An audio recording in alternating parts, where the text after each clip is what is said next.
Yesterday, Monday, January 5th, 2026, after midday, General-in-Chief Domingo Antonio Hernández Lárez, Strategic Operational Commander of the Bolivarian National Armed Forces, CEOFANB, the highest operational authority and head of Strategic Operational Command of the Bolivarian National Armed Forces, held a closed-door meeting with CEOFANB's top directors. At this meeting, Hernández Lárez delivered a direct message on behalf of Delcy Rodríguez, who is currently serving as acting president following the capture and transfer of dictator Nicolás Maduro to the United States. The first key point, according to Delcy Rodríguez, is that the full responsibility for the operation that allowed Maduro's extraction lies solely with the Cuban security apparatus. In other words, Delcy Rodríguez blames Cuban security for Maduro's extraction. He also expressed open hostility toward a role played by Cuban advisors in Havana, but at no point did he allude to the accountability of the Presidential Honor Guard, an elite unit of the Bolivarian National Armed Forces legally responsible for the immediate protection of the president and his family. The first security ring, directly under command of the commander-in-chief and nominally composed of Venezuelan personnel from all branches of the military, remains unidentified. It is still unknown who commanded this guard on the night of the operation or who the Venezuelan aide-de-camp was who had direct responsibility for presidential protection. However, the facts confirm that the closest and most critical ring was composed primarily of Cuban, not Venezuelan, personnel. This categorically contradicts years of official denials from the Havana regime, which has always maintained that it has no Cubans in security or military roles within Venezuela. No hay tropas cubanas en Venezuela. No hay tropas cubanas en Venezuela. No hay tropas de seguridad de Cuba en Venezuela. Cuba no participa con tropas en operations militares o de seguridad en Venezuela.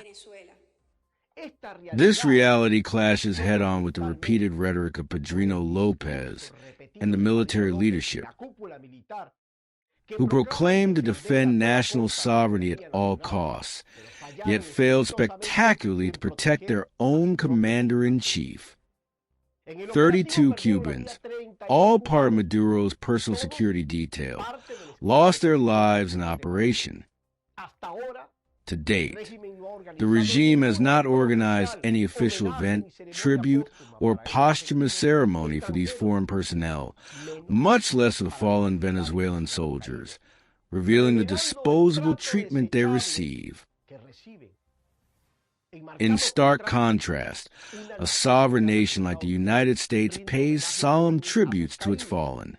Let us recall the recent case of the 3 Americans killed in an attack attributed to ISIS in Palmyra, Syria, on December 13, 2025.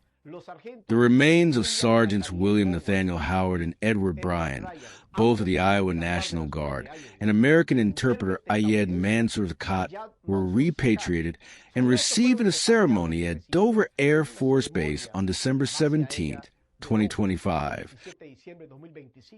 attended by President Donald Trump, the Secretary of Defense, and high-ranking officials. This gesture reflects a profound respect a free nation has for those who give their lives for it, in contrast to the regime's contempt for those who die upholding its illegitimate power. Second, Rodríguez guaranteed that there will be no new U.S. attacks in the short term.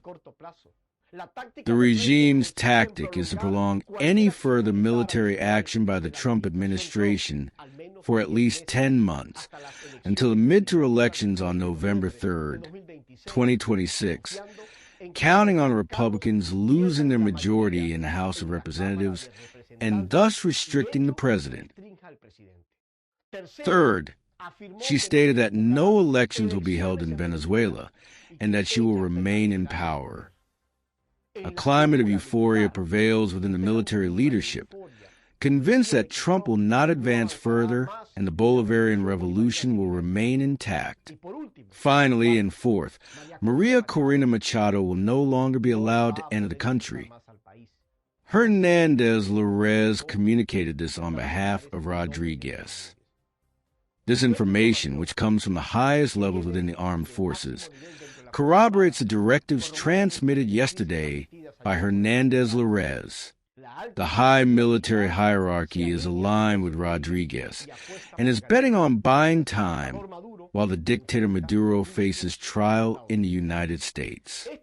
This situation once again exposes the subservience of the Chavista regime to Cuban foreign interests, to the detriment of the sovereignty they so vehemently claim to defend, while perpetuating corruption, drug trafficking, and systematic human rights violations. The Venezuelan resistance, led by figures like María Corina Machado and supported by dissidents within the armed forces who leak vital information, is essential to dismantling this tyranny and restoring democracy and justice in Venezuela.